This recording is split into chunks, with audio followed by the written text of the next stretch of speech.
படம் எடுத்து எவ்வளோ வருஷம் ஆச்சுன்னா 4 வருஷம் ஆச்சு இல்லை. அதனால் நீ ஒன்றும் கவலைப்படாத. 12-13 வருஷம் கழிச்சு ரிலீஸ் ஆன படம் சூப்பர் டூப்பர் ஹிட் ஆகிடுச்சு.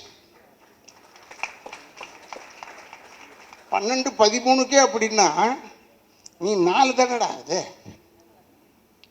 இப்போ ஜனங்களுக்கு அதுதான் டேஸ்ட் போல இருக்கு.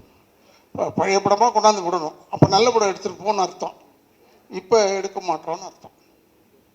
இப்போ எடுக்கிறாங்க, படம்லாம் நிறைய வருது. என்ன அவன் பேரையும் ஹீரோயின் பேரை தெரிஞ்சுக்கிறதுக்குள்ள போதும்னு ஆயிடுது எனக்கு. மற்றவங்களை பற்றி சொல்லலை. ஏன்னா நான் எல்லாரோடையும் பேரை சொல்லி அன்பா, பேர் இருக்கிறதே அடையாளத்துக்கு தானே. அந்த பேர் இல்லாமல் சொல்வது எனக்கு அவ்வளோ ஒத்து வராது. அதனால் இந்த படம் வந்து, இந்த படத்தில் கூட வீட்டில் கூட கேட்குறாங்க, என்ன படத்துக்கு போகிறீங்க, கேசட் வெளியிட்டுருக்கேன். அது என்ன படம் பேர் தெரில, என்ன படம்னா அவன் டைரக்டர் பேர் தெரியுது, எல்லாரும் பேரும் தெரியும், படம் பேர் தெரியல. அப்புறம் இங்கே தான் வந்து பார்த்தா வருணன் போட்டுக்குள்ள. வருணன்னா ஏதோ தண்ணி சம்பந்தமாகவும் இல்லை மழை சம்பந்தமாகவும் இருக்கணும்னு நினைக்கிறேன். எனக்கு அவ்வளோ தூரம் தமிழ் தெரியாது, அதுக்காக சொல்கிறேன்.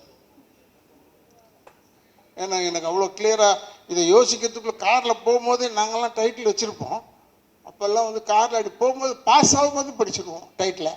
இப்போ அப்படி இல்லை, போய் அடுத்த தெருவுகளை போய் நின்று படித்து யோசிக்க வேண்டியது, இதாண்டா டைட்டிலாக இருக்கும்னு. இப்போ நிறைய வந்துருச்சு டைட்டில்லாம். திருப்பி இப்போ அமரன் வந்ததே, அதே மாதிரி வருத்தமில்லா வாலிபர் சங்கம் எல்லாம் வர ஆரம்பிச்சிருச்சு. அதெல்லாம் கொஞ்சம் நல்ல டைட்டில் போல. ஆனால் நீங்கள் எதுவுமே இல்லாமல் வருணன்னு பேர் வச்சு, இது வாயில் நுழையில நின்று படிப்பான் பாரு, வருணன். இதை படித்தா இந்த படம் ஓடும்.